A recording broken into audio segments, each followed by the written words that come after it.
Ridha Allah subhanahu wa ta'ala adalah salah satu dari sifat. Nabi SAW mengatakan, laisa lil mu'min ayyudhilla nafsahu. Mukmin itu jangan sampai menghinakan diri. Sejarah hamba yang Allah sebutkan dalam Al-Quran, di antara tujuan besarnya adalah agar menjadi pelajaran. Assalamualaikum warahmatullahi wabarakatuh. Alhamdulillah nahmaduhu wa nasta'inuhu wa nastaghfiruh.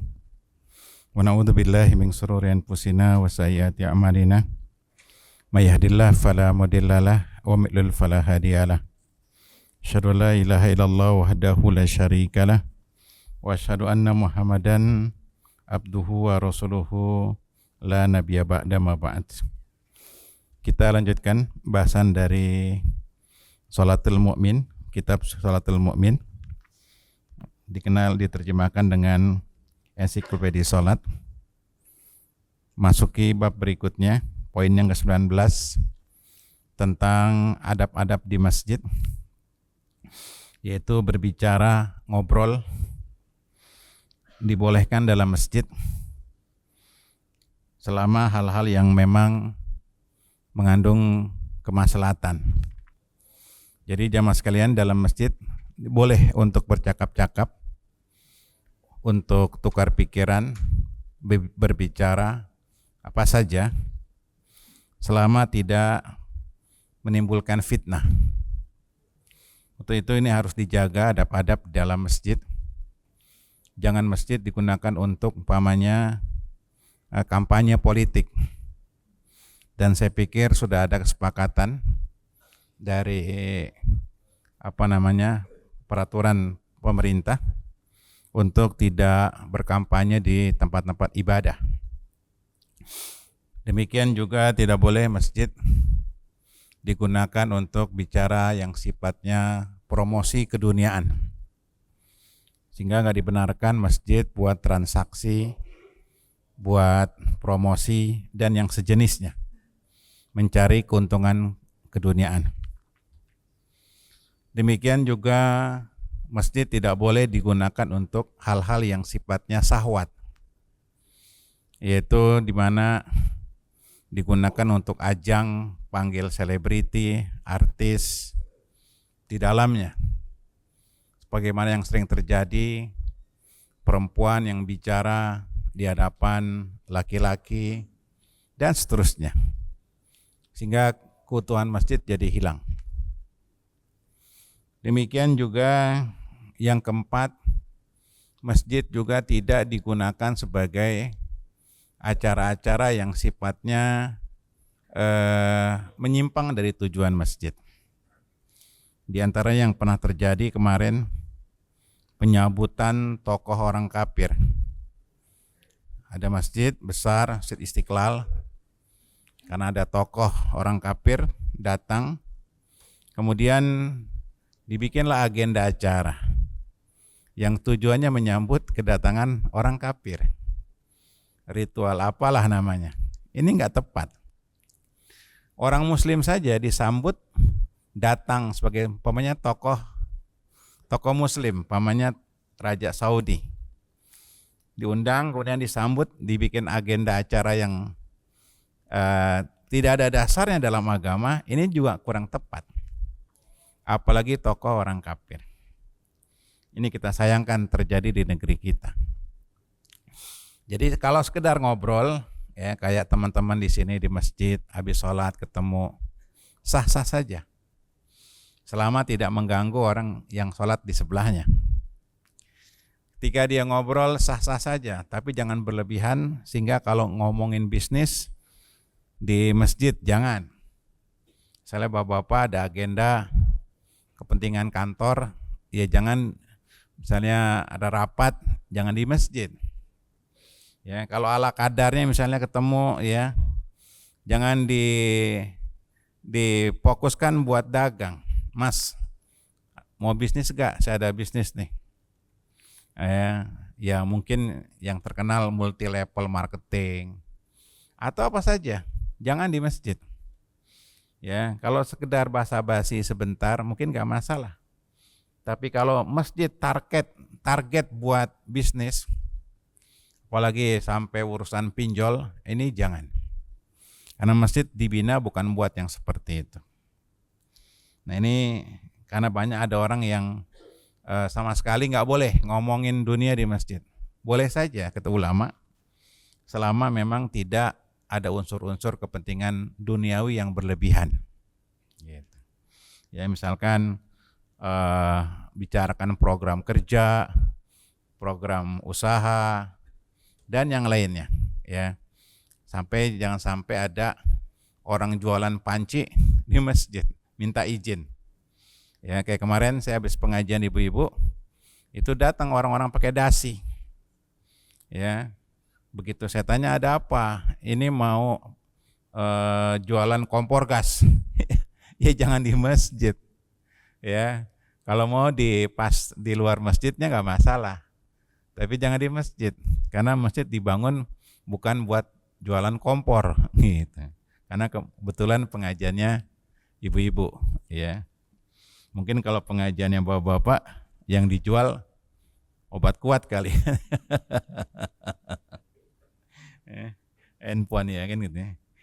Yang ke-20, dilarang mengeraskan suara tinggi-tinggi dalam masjid. Dilarang untuk berteriak-teriak. Ini berlaku di luar khutbah. Kalau khutbah boleh berteriak-teriak suara tinggi. Sebagaimana Nabi SAW biasa kalau khutbah suara beliau tinggi. Namun pada zaman sekarang ada speaker. Jadi nggak bisa kita baca hadis secara harfiah. Nabi keras-keras tinggi suaranya. Ya budek jamanya. Ini kejadian sebagian masjid speakernya bagus, mahal karena dia di apartemen mewah. Khotibnya teriak-teriak sehingga jamanya kesakitan kupingnya. Sehingga DKM pada waktu itu mutusin mic-nya, dicabut kabel mic-nya. Ya, karena gedungnya gedung mewah, ya. Sehingga speakernya itu bagus sekali, mahal sekali. Khotibnya teriak-teriak, katanya mencontoh Nabi. Di masa Nabi memang waktu itu nggak ada speaker, sehingga khutbah Jumat itu Nabi tinggi suaranya. Dan itu kebiasaan khutbah Nabi. Maka kalau seandainya di suatu tempat speakernya sudah memungkinkan, nggak harus teriak, nggak harus suara tinggi. Itu pun bukannya wajib, hanya disukai memang ketika khutbah Jumat. Di tempat-tempat tertentu seperti di ring 1 istana, Mahkamah Agung, pokoknya ring 1 lah di Merdeka Selatan itu khotib sebelum naik khutbah dikasih catatan kaki oleh DKM. Pak Ustadz, nanti ceramahnya jangan lama-lama, 1. Kedua, jangan teriak-teriak, karena yang hadir pejabat tinggi negara. Gitu.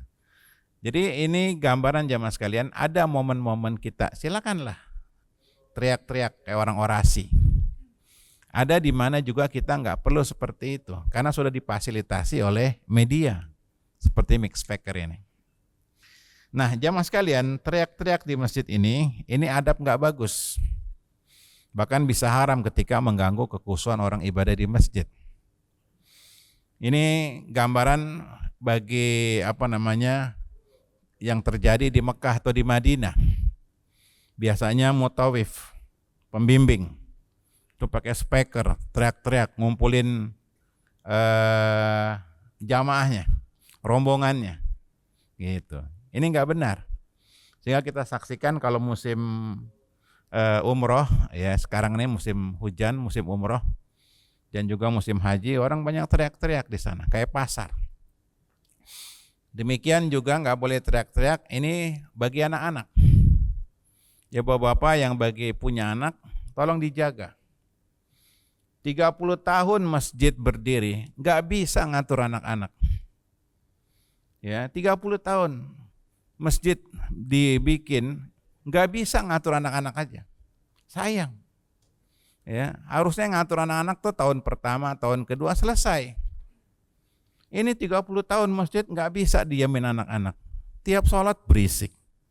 Tiap khutbah Jumat berisik. Ada apa ini? Kenapa kita ngurusin anak-anak aja nggak bisa sampai sekian lama gitu? Nah ini contoh teriak-teriak di masjid. Demikian juga terkait juga di masjid seperti pedagang. Ya, dulu Istiqlal orang dagang Jumatan tuh melimpah. Alhamdulillah dilarang. Kenapa? Karena berisik. Dan yang kedua, mereka pedagang nggak sholat Jumat. Alasan mereka kalau kita sholat Jumat, dagangan kita hilang katanya. Maka menjaga kemurnian masjid penting. Makanya sekarang dilarang di Istiqlal. Tadinya tuh wah berisik sekali, orang kayak pasar. Jadi jangan jadikan masjid tempat berisik. Yang keempat yang mengganggu masjid, handphone. Ini fitnah handphone. Ya, kita hidup di zaman modern memang adanya handphone. Sehingga Syekh Sudais pernah nangis ketika dengar suara handphone di Masjid Haram, gitu. Di Masjid Haram, gitu. Ya, dia nangis. Kenapa? Karena di rumah saja, saya di rumah nggak dengar suara musik. Di rumah Allah malah kerang-kering lagunya musik. Tapi ini fitnah memang, artinya ujian akhir zaman. Jadi sekali lagi teman-teman, ya nasihat buat saya juga, masuk masjid itu ya handphone sudah kondisinya silent. Ya, ada ustadz ya. Sebelum sholat dia bilang tolong handphone matikan. Dia lupa handphone dia yang nggak dimatikan. Begitu sholat hidup handphonenya, dering, ada panggilan dan lagunya dangdut lagi, gitu. Selesai sholat merah mukanya dia, malu, dia sendiri lupa. Nah ini peringatan buat kita semua. Jangan bikin kegaduhan di masjid. Di antaranya adalah suara dering handphone. Kemudian yang kelima adalah hal-hal yang tidak prinsip. Seperti sholawatan, ya, di masjid, ibu-ibu nih mau ngaji, berisik. Mengganggu yang dalam masjid, mengganggu tetangga masjid. Gitu. Makanya masjid, betul dulu ada wacana dari Yusuf Kala ya sebagai ketua dewan masjid ya. Beliau meminta supaya masjid itu di-sweeping. Artinya masjid itu yang syar'i itu hanya azan keluar gitu. Adapun bacaan sholat juga nggak perlu keluar. Pengajian ini juga nggak perlu keluar. Karena ada sebagian masjid itu semuanya serba keluar. Sholawatnya waktu sholat bacaan sholatnya keluar, habis sholat zikirnya keluar, ceramah juga keluar, sehingga yang di samping-samping masjid terganggu betul. Ada kawan dia beli rumah samping masjid, dia senang sekali. Kenapa? Karena ke masjid dekat. Nggak taunya masjidnya ahli speaker. Jadi serba speaker keluar itu. Udah sholat azan keluar, sholawatan nyanyi baca-baca sholawatan keluar. Kemudian bacaan sholatnya keluar, zikirnya keluar. Semuanya serba keluar. Akhirnya dia stres. Ya, dia bilang saya malah stres tinggal samping masjid. Kenapa? Karena terganggu jam 3 udah istilah orang itu tarhim, salawatan. Terganggu. Ini salah. Ya. Jadi masjid bukan untuk mengganggu kekhusyuan orang ibadah. Masjid juga memberikan fasilitas. Kayak kita nih. Ya, enggak ada suara bising. Tenang. Jadi yang tidur di belakang juga nyaman, kondusif. Gitu ya. Yang mau tidur juga kondusif. Enak Masjid Pama tuh, nggak berisik, ya kan? Ya, AC lagi, karpetnya mahal lagi, ya, mimpinya bagus dah, ya kan? Mimpi ke IKN, gitu. Di mana nih? Nggak taunya IKN, kosong, ya kan? Nah ini jamaah sekalian, masjid dibangun buat ibadah. Kekhusyuan itu, keheningan itu penting dijaga di masjid. Ya tolong nih ibu-ibu, banyak tuh siang-siang itu berisik banget, orang mau tidur nggak bisa, ya Bahkan bukannya baca Quran tapi nyanyi gitu. Indung-indung kepala lindung kan gitu. Hujan diudik di sini mendung kan gitu. Saya sampai hafal tuh, emak-emak tuh. Nah ini salah, masjid digunakan untuk hal-hal yang sifat berisik, yaitu meninggikan suara. Dan juga bagi bapak-bapak yang bawa anak atau cucu, boleh. Hukum asalnya boleh, bawa anak, bawa cucu boleh, selama mereka nggak berisik. Tapi kalau bapak-bapak bawa anak, usahakan anaknya diwudukan, walaupun anak itu sholatnya nggak benar. Kalau tidak diwudukan, kata ulama, sholatnya terputus, sopnya terputus. Karena ada anak-anak bawa 3 tahun, 4 tahun, kadang dia sholat nggak benar sholatnya. Orang-orang ruku dia masih berdiri, orang-orang sujud dia masih berdiri. Kadang jalan ke depan, jalan ke belakang. Nah kalau ada yang seperti itu, tetap diwudukan anak itu, supaya safnya tidak terputus. Kalau bawa anak kecil tidak berwudu, maka safnya terputus. Kalau anak itu berpotensi berisik, maka jangan dibawa ke masjid. Bisa haram, mengganggu kekhusyuan orang yang sedang sholat. Karena ada anak-anak yang bandel. Mungkin gen kakeknya turun ke dia. Bandel gitu. Ya. Yang pantarannya tahu, ini anak bandel nih, kayak dulu bapaknya nih, kan gitu ya. Bandel. Poin yang kedua, 1. Tentang sholat di antara tiang-tiang masjid. Dan ini tiang nggak bisa dihindari. Di masa Nabi, di masjid Nabi pun ada tiangnya. Makanya bagus sebagian masjid kayak Masjid Pancasila, ya Masjid Pancasila tahu ya, itu nggak ada tiang. Ya arsiteknya bagus juga, dia bikin masjid nggak ada tiang.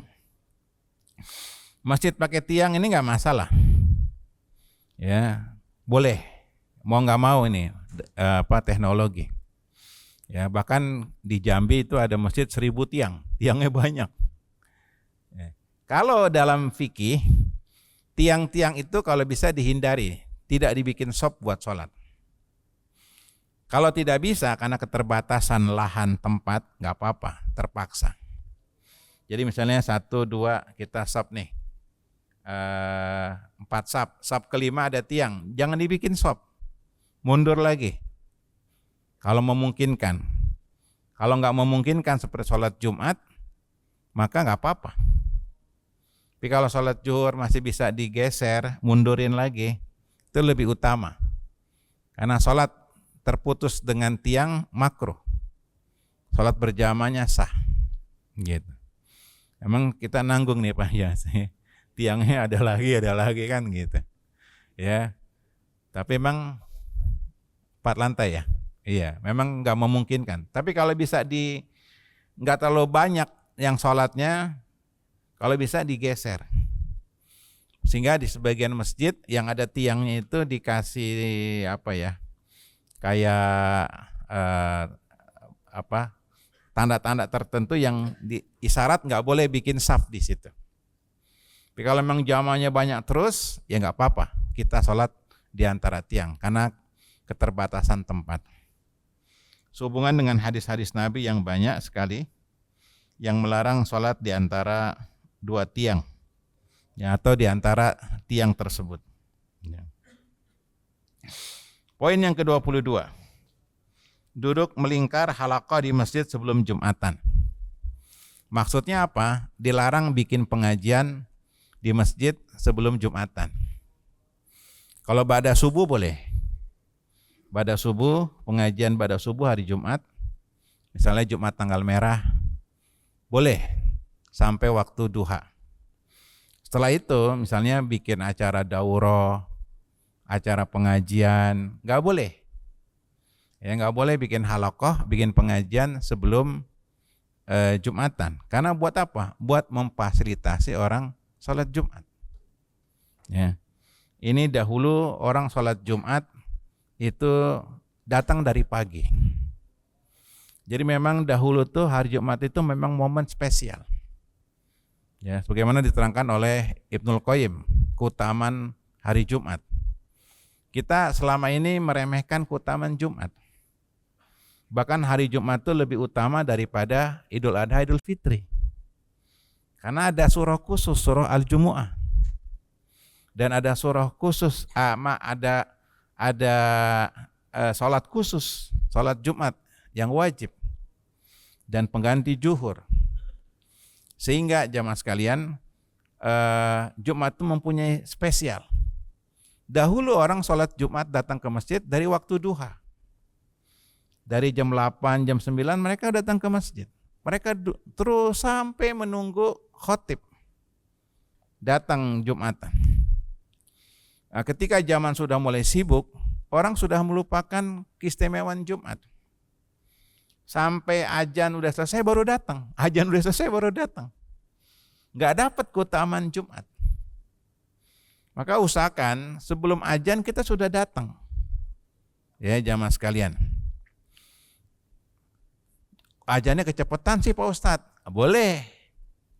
Ajan itu yang nggak boleh belum masuk, itu nggak boleh, haram. Tapi diundur boleh. Kayak di kantoran tuh. Kita kan sekarang jam 11.40 ya. Diundur. Ajannya jam 12. Boleh. Rata-rata di kantor tuh jam 12. Karena kalau belum jam 12 belum turun tuh orang-orang tuh. Manusia-manusia itu belum turun.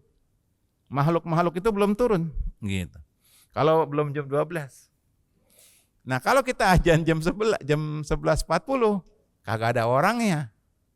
Telangak celinguk. Wah, yang datang 4L. Lu lagi. Sama kayak di banyak tempat lah. Maka boleh. Ajan itu diundur Jumatan boleh. 15 menit, 20 menit, boleh. Bahkan dibikin jam 1 Jumatan, boleh. Kata ulama, waktu Jumat itu sama dengan waktu zuhur. Ya, bedanya apa? Bedanya Jumatan itu 1 kali. Kalau udah tegakkan Jumatan, nggak boleh salat zuhur, nggak boleh salat Jumat lagi. Beda dengan zuhur. Udah ditegakkan salat zuhur, orang terlambat bikin zuhur lagi, masih boleh. Kalau Jumatan nggak boleh. Nah, jadi jamaah sekalian, maksudnya apa? Seperti bab kita yang kita bahas ini. Dulu orang betul-betul menghormati hari Jumat. Sehingga nggak ada halakoh, nggak ada pengajian. Ya, ini diterapkan di sebagian daurah di masjid. Yaitu misalnya ada daurah dari hari Senin sampai hari Jumat. Ya, itu pas hari Jumat paginya nggak ada bikin kajian. Hanya habis subuh boleh. Habis subuh sampai duha. Nah, lewat itu nggak ada kajian. Kenapa? Untuk menghormati momen sholat Jumat. Nah, ini bagus ke depan. Kalau kita kebetulan Jumat tanggal merah, ketimbang kita baca Quran di rumah, mending di masjid. Ketimbang kita berzikir di rumah, mending zikir di masjid. Ketimbang kita muhasabah di rumah, mending di masjid. Jadi ini ada PR buat kita semua, bagaimana pertama memakmurkan masjid, yang kedua memakmurkan hari Jumat. Kalau Jumat berkah sudah mulai rame. Ya, kalau di Astra Agro tuh, itu dikasih kupon. Dipanggil pedagang tuh. Tukang es doger, tahu gejrot, dapat kupon. Ya, ada anggarannya, ya sejutaan lah, 100 kupon lah. Jadi orang habis sholat Jumat dapat makan gratis, ya. Dan itu juga banyak masjid bikin istilahnya Jumat berkah, ngasih makan. Nah, sebelum Jumatnya itu kita masih belum bisa memuliakan Jumat. Artinya kita perlu memprogram diri kita seminggu sekali baca Quran. Seminggu sekali baca Quran, Pak. Jadi diprogram diri kita itu. Ya, kalau kebetulan tanggal merah Paknya. Kalau enggak tanggal merah ya usahakan. Kita udah senggang waktu kita, ya udah waktu jam keluar ya buru-buru ke masjid. Kesempatan ngambil keberkahan hari Jumat. Jadi jangan Jumatan udah ajan enggak ada datang orang. Sama di kampung-kampung juga begitu. Orang biasa jam 12 Jumatan jam 12 itu setengah 12 udah Jumatan enggak ada orang ya. Khutbah kedua baru rame masjid. Aduh. Ya memang solusinya boleh diundur. Waktu Jumatnya boleh secara syar'i, secara fikih boleh. Ya, diundur. Karena jam Jumatannya agak maju. Boleh. Jadi enggak harus langsung ajan, enggak. Boleh. Saya juga pernah terlambat ya. Ceramah di Cipulir tuh macet. Pak Ustadz, saya bilang tenang aja. Itu ditunda 10 menit ya, 5 menit, 10 menit sah. Enggak harus gitu. Kamu jangan mau diatur sama jamaah. Udah masuk nih. Kadang jamaahnya provokasi. Udah masuk nih. Kamu sebagai DKM harus ngerti fikih sehingga nggak diatur oleh jamaah. Sudah nggak apa-apa, tunggu 5 menit, 10 menit. Saya tanggung nih jauh-jauh. Ya, udah jauh ke Cipulir dari Bekasi ya kan. Emang daerahnya macet. Akhirnya saya udah wudhu nih, langsung masuk lewat belakang, langsung khutbah gitu. Akhirnya keburu juga. Jadi di sini DKM jangan sampai diatur oleh jamaah. Ini udah masuk nih, kok belum ajan-ajan nih, gitu. Lagian jamaahnya juga belum ada Jumatan. Santai aja kayak tadi ya Pak ya. Tadi itu udah bunyi nih, 11.40 nih. Lihat masih kosong ya kan orangnya. Karena belum jadwal di kantor belum keluar. Ya sudah nggak apa-apa. Secara hukum syar'i sekali lagi ya, nggak apa-apa. Jadi Jumatan itu kata ulama waktunya sama kayak zuhur. Dia sampai asar.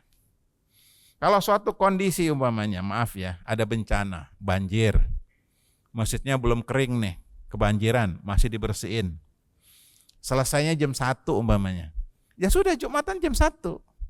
Sah. Gitu. Ya kan, banjir ya kan, misalnya banjir. Malam hujan deras. Pagi udah surut, cuman masjid kotor, bersihin. Diperkirakan selesai jam 12 lewat, jam 1. Sah, Jumatan jam 1. Tahan aja dulu. Nanti Jumatan jam 1 diumumin gitu. Sah. Ada kendala-kendala seperti itu. Ya, misalnya ada gempa dan seterusnya, kondisinya orang harus rapikan dulu masjidnya, atau kayak di Palestina kena bom misalnya, Allahu Akbar.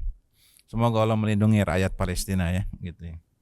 Nah ini gambaran jamaah sekalian dalam masalah duduk dalam bikin halakoh, bikin pengajian maksudnya waktu sholat Jumat sebelum Jumatan ini terlarang. Juga pengajian ibu-ibu ya, pengajian ibu-ibu suka ada itu. Ibu-ibu ngaji hari Jumat pagi, iya Pak ya? Pernah dengar gak pengajian ibu-ibu Jumat pagi waktu duha? Saya dulu ngajar di Bekasi Timur pengajian Jumat pagi, tapi dipindah ke ruang serbaguna. Tadi di masjid, saya bilang nggak boleh di masjid. Kalau mau bikin pengajian habis Jumatan, ya pengajian bapak-bapak aja duha hari Jumat nggak boleh, apalagi ibu-ibu.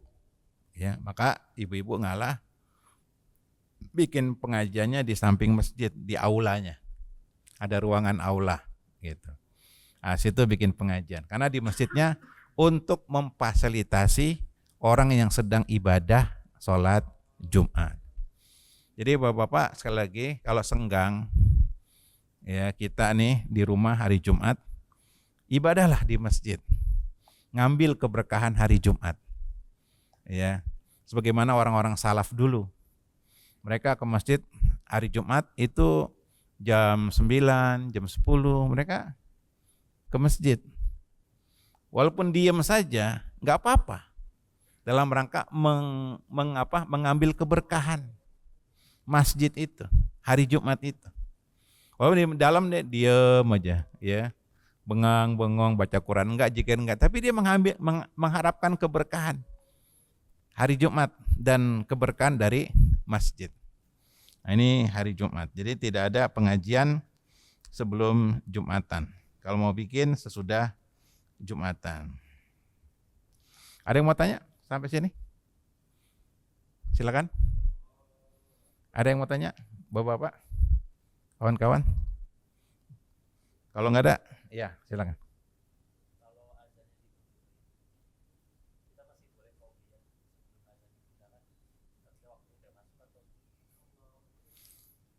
Oh, sholat qobliyah. Sholat qobliyah itu ada sebelum qomat. Jadi jadi gini, hukum itu terkait dengan azan itu terkait dengan tempat dikumandangkan azan itu. Jadi nggak bisa, misalnya kita di sini ada waktu azan, ya kita nggak azan nih, karena azannya ditunda. Tadinya setengah 12, azannya jam 12. Di masjid lain kedengaran udah azan. Kita qobliyah di sini, ini nggak bisa. Gitu. Nunggu azan di sini. Jadi kalau kita terkait dengan suatu tempat yang sudah ditegakkan hukum syar'i, maka berlaku di tempat tersebut. Maka ini berlaku sama juga kayak kasus perbedaan matla ya kan di negeri Saudi sama Indonesia. Hukum berlaku di tempat masing-masing. Ya, jadi kalau kita umpamanya sama kayak jawab azan. Ya, jawab azan. Sini dengar azan. Di sana dengar azan. Azan mana yang kita jawab? Azan yang di tempat kita. Yang di tempat kita. Yang di sini. Ya. Nah, sama juga dengan sholat qobliyah. Qobliyah yang kita kerjakan, di mana posisi kita? Posisi kita di masjid, ini namanya masjid apa? Sakinah ya? As-Sakinah, ya. Makanya banyak yang tidur, namanya masjidnya Sakinah. Ya, artinya tenang. Ya, Sakinah nyaman. Sakinah nyaman, mawadah warahmah ya kan. Nah, kalau kita di masjid sini, qobliyah kita itu sebelum qomat. Berlaku qobliyah. Dengarkan, patokannya sebelum qomat. Karena kadang ada orang suatu masjid nggak pakai azan, kan suka ada nih, ada masjid pengajian maghrib sampai isya, ternyata habis isya nyambung, jadi nggak azan dia. Saya ulangi, ada orang pengajian nih, ya, sampai isya nggak azan, dia nyambung terus ngaji sampai lewat. Nah, kalau pada waktu itu kita udah waktunya azan, di situ nggak azan, ya, lewat terus, maka kita boleh qobliyah. Ukuran qobliyah itu sebelum qomat. Ya, kalau seandainya masjid itu nggak azan, tetap boleh kita qobliyah. Jadi kalau kita di rumah kan nggak pakai azan kan? Kita sholat di rumah karena sakit, ya, atau istri. Ukuran qobliyah mana? Udah masuk waktu. Gitu. Karena di tempat kita nggak pakai azan, di rumah nggak pakai azan. Ukuran qobliyah maka sebelum qomat. Jadi kita kalau sudah masuk waktu boleh langsung qobliyah. Ya, saya di masjid azan, Allahu Akbar, Allahu Akbar. Kita di rumah nih, perempuan atau yang sedang sakit ada uzur. Nah, kita kerjakan qobliyah, misalnya qobliyah zuhur, qobliyah maghrib, qobliyah isya, qobliyah subuh, boleh. Pas azan kumandang udah masuk waktu qobliyah. Jadi ukuran qobliyah sebelum qomat. Nah, kayak tadi pertanyaan, kalau azannya ditunda, ya kan, jam 12, dan di sini ada berlaku azan, ya tunggu azan. Tunggu azan. Ya, nanti qobliyahnya setelah azan. Dan kalau seandainya masjid nggak berlaku azan, kan banyak tuh masjid musola qomat gitu. Biasanya di di stasiun kayak Bogor itu. Bogor tuh kadang kalau udah jam 5 subuhnya nggak pakai azan tuh, ngejar kereta yang pertama dia kan gitu. Nah, jadi qobliyah sebelum azan, sebelum qomat. Qobliyah sebelum qomat. Jadi bapak-bapak, kalau sudah ada azan di luar, kita di masjid kita nanti ada azan, kecuali kalau nggak ada azan ya, nanti ada azan, tunggu azan, baru qobliyah. Ya, kayak tadi sholat zuhur, di luar udah azan, kita masuk masjid, belum azan, maka kita jangan qobliyah. Nunggu azan di masjid kita. Kecuali kalau masjid kita memang biasa nggak azan, langsung qomat. Maka azannya diwakili oleh masjid yang lain. Gitu. Jadi saya ulangi, pernah kita bahas dalam bab azan. Jadi kalau masjid-masjid sudah banyak kumandangkan azan, kedengaran, maka azan bagi kita hukumnya fardu kifayah. Udah diwakili. Kalau kita tinggal nggak ada yang azan, maka azan bagi masjid kita ini fardu ain. Ya, jadi boleh suatu ketika orang nggak azan nggak apa-apa. Misalnya pengajian nanggung nih, bablas, gitu. Selesai langsung qomat, kan suka ada ya, seperti itu. Boleh. Karena kalau kedengaran azan-azan di tempat yang lain, azan-azan itu buat masyarakat yang dengar. Gitu. Boleh, kan banyak masjid tuh, lagi pengajian nanggung, bahasanya belum selesai, lewat Isya, ya. Kemudian gimana nih Pak Ustadz? Qomat aja langsung. Boleh. Kalau azan-azan lain kedengaran. Kalau enggak kedengaran azan di tempat-tempat yang lain, maka dia harus azan. Walaupun terlambat azan itu. Ya, dulu pernah kita bahas ini di bab azan. Wallahu a'lam bishawab. Ya, sampai sini. Subhanakallahumma wa bihamdika asyhadu an la ilaha illa anta astaghfiruka wa atubu ilaik. Assalamualaikum warahmatullahi wabarakatuh.